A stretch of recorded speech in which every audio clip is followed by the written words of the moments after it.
mismo estoy haciendo las prácticas y me dan 300 euros al mes, que algo es algo. No sé decirte cuánto cobro porque no tengo un contrato que me paguen en base a las horas, sino en base a los resultados que obtenga. Yo estoy en mi último año de periodismo, no estoy trabajando todavía, pero sí que estoy buscando trabajo y aunque me encantaría que fuese lo mío, pues estoy echando currículums para lo que me salga porque ahora mismo pues lo que me importa es ganar dinero. Actualmente estoy estudiando magisterio con mención en educación física. Estoy trabajando en un gimnasio de monitor polivalente. Más o menos, dependiendo del mes, pues unos 400 euros mensuales a media jornada. Ahora mismo estoy trabajando con mi padre porque me ha sido bastante complicado conseguir trabajo de lo mío. Es una situación difícil y bueno, pues al final me he resignado y sigo viviendo con mis padres porque...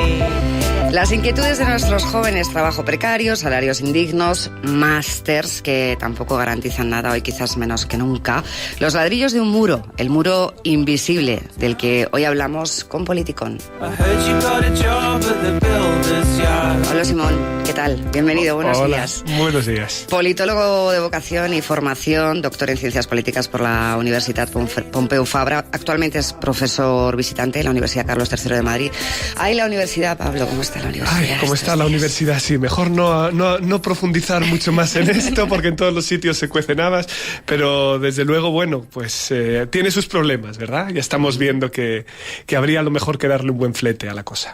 Problemas que no le pregunto al politólogo cómo deberían acabar, porque todos sabemos cómo deberían, o intuimos cómo deberían acabar, pero le pregunto al analista político, ¿cómo va a acabar esto, Pablo? Hombre, esto pinta muy mal. Esto pinta muy mal para la presidenta de la Comunidad de Madrid por una razón evidente, que aquí ya estamos hablando de delitos de falsificación de documento público y esto puede tener ramificaciones penales que no solo impliquen a los propios funcionarios que dan fe de que se reunió dicho tribunal y parece que jamás existió, sino que por supuesto puede incluso ser indiciario de delito de cohecho si es que la propia presidenta de la comunidad favoreció el que esto se realizara.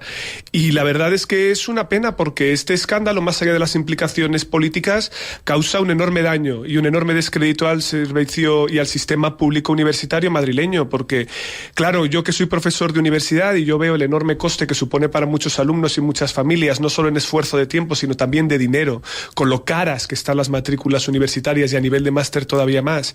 El que exista este tipo de tratos de favor, al final lo que redunda es en eso, en un descrédito del valor que tienen los títulos, que se supone que son el único blindaje que le queda a alguien cuando se lanza a un mercado laboral totalmente voraz como el que tenemos en España, ¿no? Y ni eso, porque, no sé, creo que era el barómetro de educación que decía que el 28% de los máster no llegaban ni a los 1.000 euros claro. Los que empezaban a trabajar. Bueno, es que cuando hablemos ya de los problemas específicos de los jóvenes, que aquí hay mucha tela que cortar, nuestro sistema educativo tiene la maldición de tener la forma de un reloj de arena. Es decir, nosotros tenemos un porcentaje de universitarios parecido a los países de nuestro entorno, pero prácticamente un 29% de infraocupación, es decir, ellos están desarrollando tareas muy por debajo del nivel de cualificación que tienen, pero al mismo tiempo tenemos algo que no sale tanto en la radio, pero que es importante que lo hagamos con más frecuencia, que es que tenemos un 19% de abandono escolar. Es decir, somos el país de la OCDE con más personas que no acaban los estudios básicos obligatorios. Y claro, tenemos entonces una situación bimodal,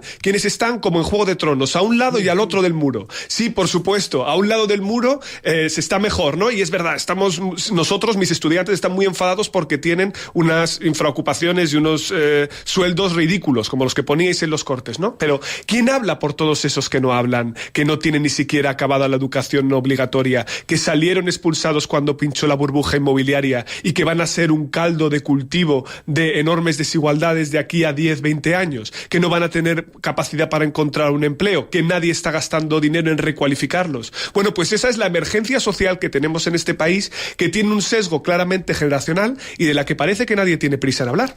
Bueno, muchísima tela que cortar, toda la que se corta en este libro de la editorial Debate, El muro invisible, las dificultades de ser joven en España, un libro escrito al alirón por varios miembros de ese colectivo, también joven y exitoso, como es Bueno, Politicón. Joven, a ver, es un poco terrible, digo, con 32 años se te siga considerando joven. Yo no digo el colectivo joven, porque Politicón creo que se fundó en 2010. Eso es verdad, como colectivo es cierto, ahí te doy toda la razón.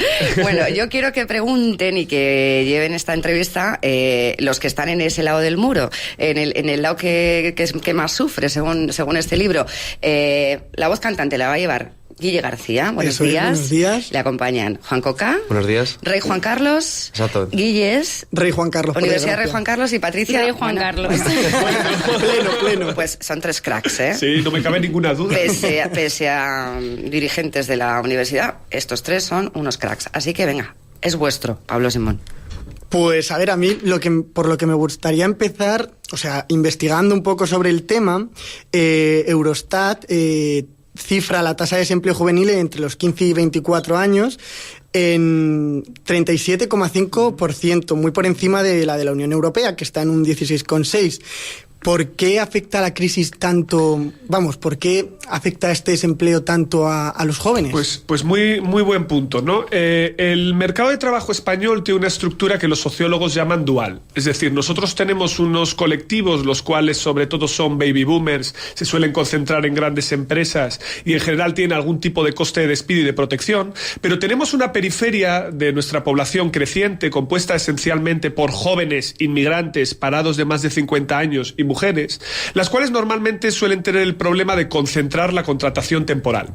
Cuando el ciclo va mal, cuando llega una crisis económica, lo primero que hacen las empresas es prescindir de los temporales, lo cual tiene un coste de despido cero, porque realmente tú solo tienes que no renovar a esta gente. Y por lo tanto, la incidencia del desempleo joven es muy superior cuando se produce una situación de crisis, lo que evidentemente lastra tanto la eficiencia como la equidad de nuestro sistema. Un joven jamás puede acumular suficiente cotización, pero al mismo tiempo nuestras empresas, ¿qué es lo que hacen? Pues cuando las cosas van mal, despiden gente.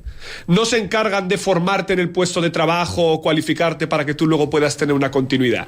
Los datos además son bastante contundentes, porque la recuperación de empleo está siendo también muy desigual. La recuperación del empleo joven está evolucionando casi un 20% más lenta que la recuperación del promedio de empleo. Y esto, por supuesto, tiene enormes implicaciones que lastra esencialmente a la generación sobre todo de los 80 para adelante. La tasa de conversión, además, de empleos temporales a empleos fijos entre los jóvenes es prácticamente inexistente, y esto es algo que os habréis encontrado probablemente en todas las cenas familiares, ¿no? Es cuando habláis con vuestro padre, con vuestro cuñado, con quien sea, y te dice, bueno, yo también comencé con un contrato temporal, pero después me lo convirtieron en fijo. Bien, pues el dato es bastante contundente, porque hay un estudio del año 2013 que lo que ha hecho es seguir a los jóvenes que entraron en el mercado de trabajo hace 20 años, ¿vale? Y ver si se han convertido sus contratos a fijos o no. Pues bien, el dato quita el hipo. El 40% de esos jóvenes que empezaron con temporal siguen en un contrato temporal. Por lo tanto, cuidado, porque aquí lo que estamos diciendo es que hay un efecto estructural que se va a arrastrar durante toda esa generación en adelante, y que por lo tanto vamos a tener un terrible síndrome de Peter Pan, que es que estas cosas que estaban ligadas a ser joven, que es no tener familia, tener un contrato temporal, no emanciparte, se va a arrastrar hasta los 30, hasta los 40 y en adelante, y por lo tanto estamos ante un cambio de modelo que está comenzando por esta generación inicial. De tal forma que hay que repensar el conjunto del sistema, porque si no, el propio estado de bienestar no va a ser sostenible. Y cuando estamos viendo a nuestros mayores yendo a protestar a las plazas porque ellos insisten en tener una buena pensión, hay que recordar que quien paga las pensiones de nuestros mayores son quienes cotizan hoy. Y si nuestros jóvenes no tienen empleos estables y no tienen cotizaciones suficientes y no llenamos la hucha de las pensiones, pues nuestros mayores tampoco pueden tener acceso a una retribución, digámoslo así, razonable o aceptable, ¿no? Así que todo está conectado dentro de este sistema. Y hay que insistir mucho en eso, en el que al final invertir en los jóvenes es un win-win. Es algo que es bueno para los jóvenes, pero es bueno también para los mayores. Sensaciones de querer volver a España y trabajar de esto que estamos trabajando aquí, pero allí, bueno, pues siempre están presentes, y por supuesto que es lo que queremos todos. Volver a España significa tener que pasar unas oposiciones que en la mayoría de los casos las fuga de cerebros, una cosa bastante normal hoy en día entre los jóvenes.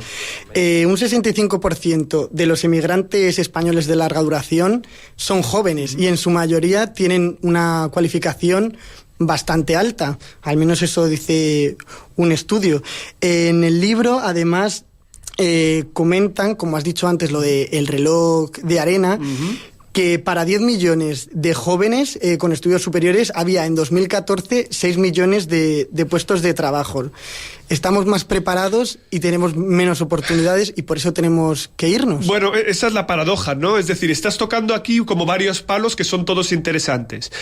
Primero, mucha gente joven se está marchando de España. Los datos que tenemos apuntan sobre registro censal que en torno a 500.000, pero calculamos que puede ser hasta 5 veces más. ¿Por qué? Porque mucha gente se va de España pero no se registra en los consulados. ¿Por qué? Porque si os acordáis con la reforma que introdujo el Partido Popular, si te inscribes fuera pierdes derecho a sanidad dentro de España. Entonces mucha gente permanece oculta y está por allí sirviendo cafés en Reino Unido pero sigue censada en Madrid. Entonces esto nos un poco ofusca los datos, ¿no? Pero calculamos que habrá como 5 veces más de esos 500.000 fuera. ¿Que un joven a nivel individual se vaya es un drama? No. Siento decirlo porque muchas veces se construye la idea de que esto es un exilio, es un drama. Mira, si tu país no te da oportunidades, yo entiendo perfectamente que tú te quieras marchar. Yo entiendo perfectamente que tú quieras construir un futuro allí. Es un drama para el país, no para ese joven que se va, que se tiene que labrar un futuro, ¿no? Y es verdad que el problema que tenemos en España es que nuestro aparato productivo, nuestro sistema económico, no está preparado para absorber esos niveles de cualificación que nosotros estamos generando. Aquí hay un problema que puede conectar con diferentes dimensiones. No es solo la cuestión formativa, por ejemplo, sino una cosa, por ejemplo, de la que nadie habla.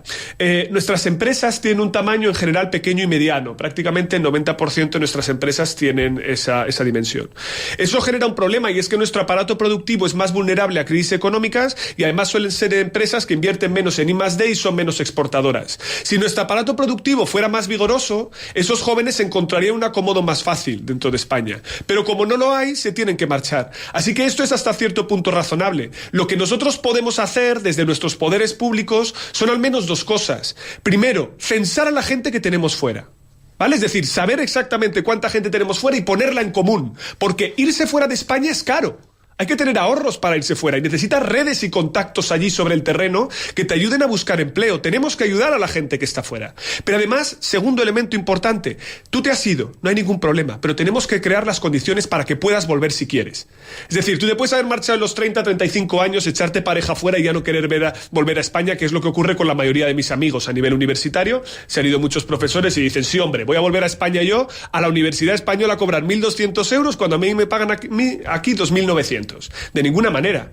Claro, pero nosotros tenemos que ayudar a que las condiciones sean más favorables para que ellos puedan volver. Y ahí es donde los poderes públicos sí pueden echar una mano, por ejemplo, con bonificaciones fiscales a los jóvenes que puedan volver y se reincorporen a nuestro sistema productivo, algo que nos permita recuperar el dinero que nos hemos gastado en ellos en formarnos mediante becas y mediante títulos universitarios.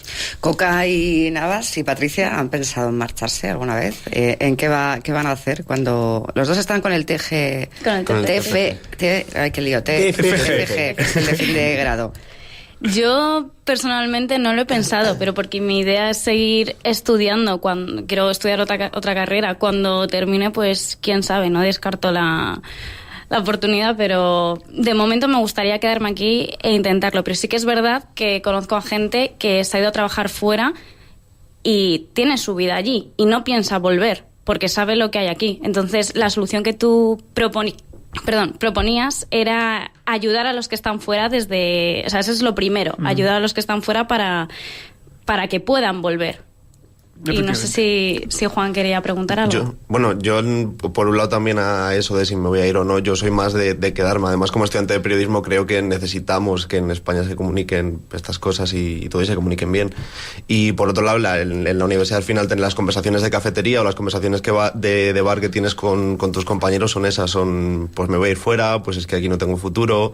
Pero también me llama la atención, antes que también hablábamos de trabajo y de empleos, una de las cosas que yo creo que hablamos mucho en la típica conversación entre distintos estudiantes es pero ¿cómo voy a entrar en un trabajo si me piden 1 año de experiencia? Yeah. Si me piden 2 años de experiencia, pero si no los tengo, si es imposible que los haya tenido porque sigo estudiando todavía.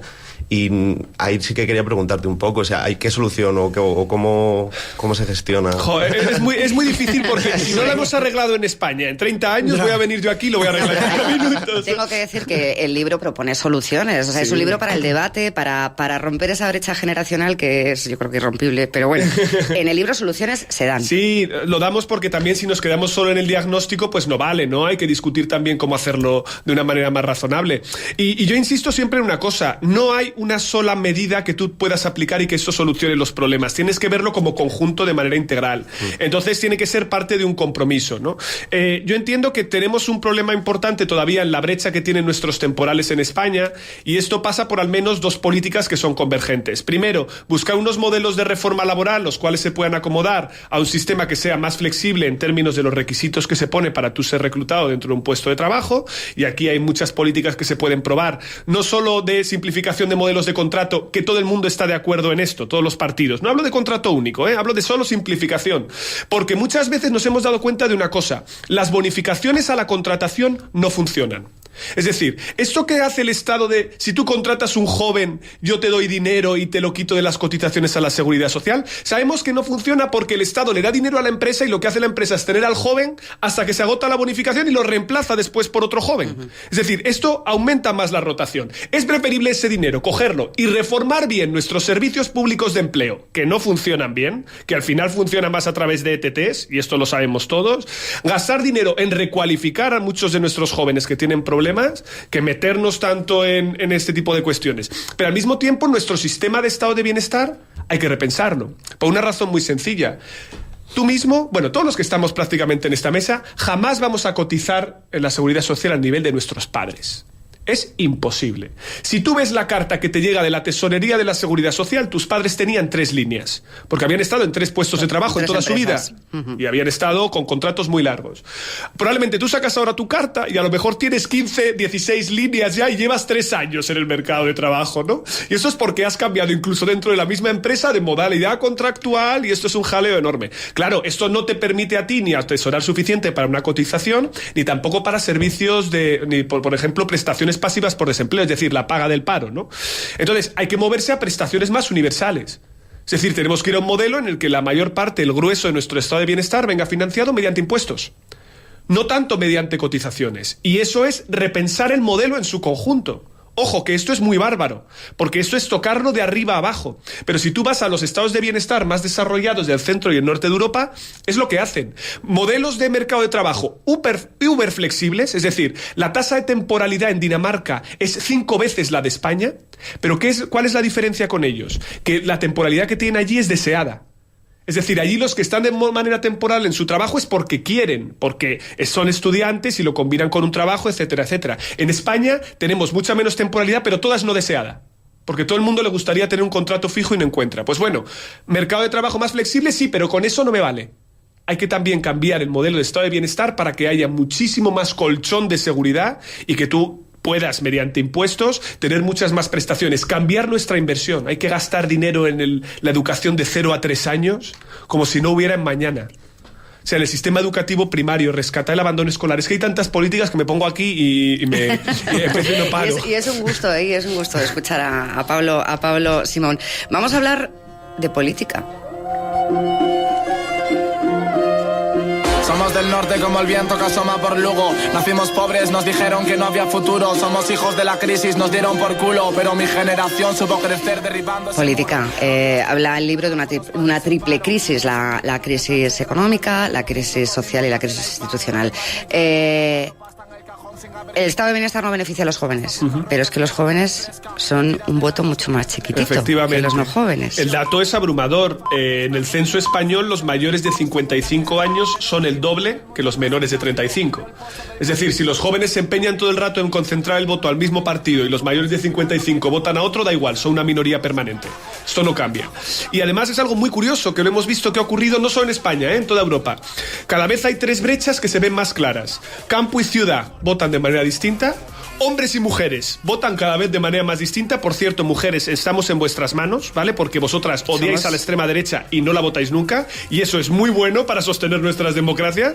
Y tercero y fundamental, la brecha generacional, con diferentes cortes, porque, por ejemplo, los hombres jóvenes en Austria votan a la extrema derecha, las mujeres jóvenes en Austria votan a los verdes, ¿vale? Lo digo porque aquí hay varias dimensiones que se solapan. Y en España se ve de manera muy clara, tenemos como el póker, una escalera de color. Jóvenes morado, siguientes más maduros naranja, siguientes más maduros rojo y los más mayores de todos azul. Y evidentemente aquí hay un problema, ¿no?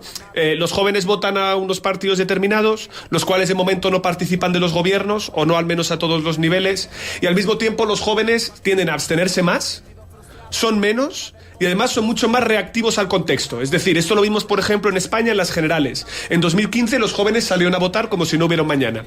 Se abstuvieron más los mayores. En 2016 se quedaron en casa. Bueno, resultados electorales cambian de una competición a otra, ¿no? Entonces, esto es muy importante porque los políticos, yo creo que, y esto es razonable, ¿no?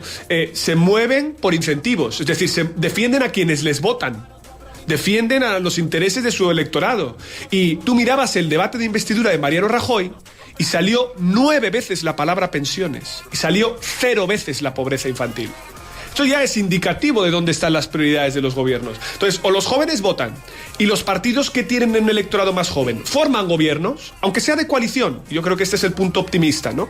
Si en el día de mañana en España se forman gobiernos de coalición entre partidos senior, sea de izquierdas o de derechas, PSOE o PP, y partidos junior, con electorado más joven, a derecha o izquierda, Ciudadanos o Podemos, a lo mejor esto puede ayudar a mover un poquito a políticas distintas. Y esto puede ser el intento de girar algo la agenda pública para hablar más de estos temas. Yo creo que esto es fundamental y desde los medios de comunicación se tiene que empujar muy fuerte. Tenemos una brecha generacional importantísima. El rostro de la pobreza en España hoy es un rostro joven. Es un rostro de una pareja de 35 años con un hijo al cargo. La pobreza infantil deja cicatrices que se arrastra toda la vida, porque si has sido pobre cuando eras joven, esto dentro de 20, 30 años se va a manifestar. Tenemos una situación de emergencia social y a medida pasa el tiempo perdemos oportunidades de meterle mano. Tenemos que hablar de esto y sobre todo dentro de los jóvenes a los más vulnerables. Y ahí, si desde los medios se empuja, si logramos hablar un poquito de esto y si nuestros políticos son conscientes que esto interpela al conjunto del modelo, a lo mejor podemos salir de este agujero. Si no, vamos a una situación de perpetuidad en la estructura de desigualdad en España.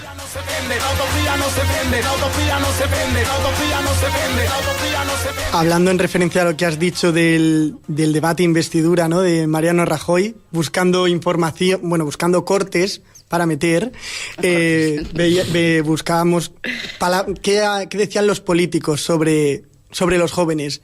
No aparecía nada, cero. Nada. Y ponías pensionistas y aparecía un montón de cosas. Y yo me gustaría saber, ¿está nuestro estado de bienestar desfasado? No. A ver, la historia del estado de bienestar en general en Europa es la historia de un éxito. Y esto hay que decirlo más porque la gente no se lo cree. Jamás en nuestra historia habíamos vivido tanto tiempo, tenido tanta cobertura social, visto tanta gente que venía de orígenes humildes que ha evolucionado a clase media. Estoy hablando en perspectiva histórica, desde la Segunda Guerra Mundial, o incluso cosas que los obreros ni siquiera habían soñado con tener, como era un coche o una vivienda en propiedad o vacaciones, ¿vale? Esto es un sueño, ¿vale? Pero esta crónica de un éxito evidentemente está construido en un contexto muy concreto, que es el que sale de la Europa de posguerra, que es un momento en el que Europa crecía al 3-4%, teníamos una población mucho menos envejecida que la que teníamos actualmente, teníamos economías menos internacionalizadas. ¿Y qué significa esto? Que si tú quieres que tu estado de bienestar sea sostenible y quieres, además te preocupa la desigualdad de manera genuina y la igualdad de oportunidades, me da igual de qué ideología seas más de izquierdas o más de derechas, todo el mundo en teoría defiende la meritocracia y la igualdad de oportunidades, hay que ser más innovadores en las fórmulas, hay que cambiar, porque ahora mismo en España, por ejemplo, nuestro estado de bienestar, con sus problemas, que tenemos muchos, pues hombre, más o menos protege algo mejor a los mayores. Pero el problema es que a los jóvenes no. Entonces tenemos que ver cómo generar o cómo reequilibrar la nave para que podamos proteger a todo el mundo de una manera más parecida. Entonces, os pongo un ejemplo, ¿no? No todo el mundo está igual de protegido. Un ejemplo muy claro. 1,8 millones de pensionistas cobran en España menos de 600 euros, ¿vale? Todo el mundo intuitivamente ve que esto es un problema, porque cobras menos que un salario mínimo interprofesional. Pero casi 800.000 pensionistas, lo cual es el 20% de lo que gastamos en pensiones, cobran más de 2.000 euros.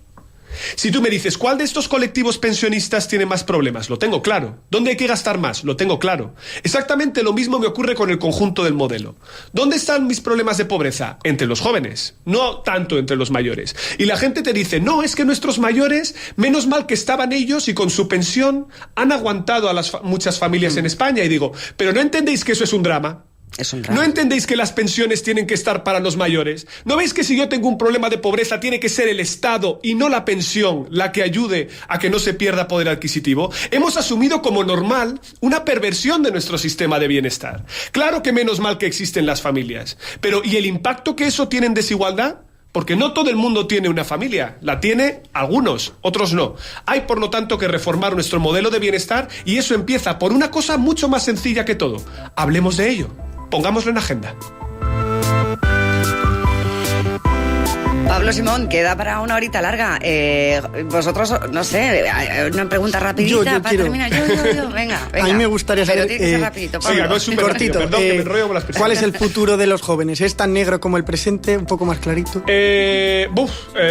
Yo, contra el pesimismo de la razón, el optimismo de la voluntad. Y lo dejo ahí. Patricia, venga, rapidita. Bueno, es que lo mío iría para largo. Sí, bueno, pues luego os tomáis un café, sí. Pablo, ¿y tú? Yo me quedo también con la respuesta que acabo de dar. Bueno. Pablo Simón, uno de los autores de El muro invisible, las dificultades de ser joven en España, un libro que no se queda solo en la narración, sino que aporta soluciones y abre un debate, yo creo, imprescindible en los tiempos que corren. Muchísimas gracias. Nada, a vosotros, y perdonad que a veces me apasiono mucho hablando de estas cosas. Y a nosotros pero nos apasiona escucharte. Me siento tan cercano a esta problemática que no puedo evitarlo. Gracias. Un abrazo fuerte.